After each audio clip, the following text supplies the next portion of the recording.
Como no podía ser de otra manera, enhorabuena. Me cuesta darlo, pero es lo que es.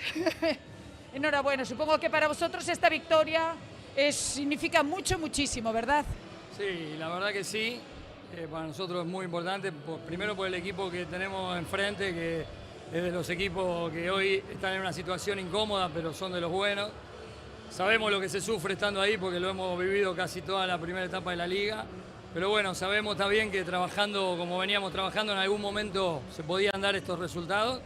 Y bueno, lo aprovechamos la baja de Arenal, que hoy no está en su mejor momento, y nosotros estamos haciendo realmente una buena liga en esta segunda etapa. Supongo que habéis hecho una buena lectura del partido y este ha sido el resultado, claro. Sí, creo que sí, pero la lectura más importante es la que hacen los jugadores.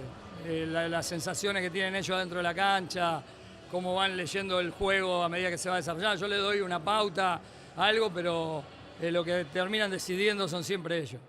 Bueno, y menuda afición maravillosa que tenéis, ¿eh? Sí, realmente tenemos un patrocinador que es realmente maravilloso, que nos apoya muchísimo y fue el que hizo que esa afición venga hoy acá con casi todos los gastos pagos, que es el Leleman, realmente una persona que nos apoya muchísimo. Bueno, pues lo dicho, enhorabuena por esta victoria y esperamos la temporada que viene seguir juntos en esta Superliga 1. Por supuesto, y bueno, le deseo el mayor de los éxitos porque sé lo que trabaja el equipo y el club para estar donde están, así que espero que tengan el éxito que se merece. Muchas gracias y buen regreso a casa. Gracias.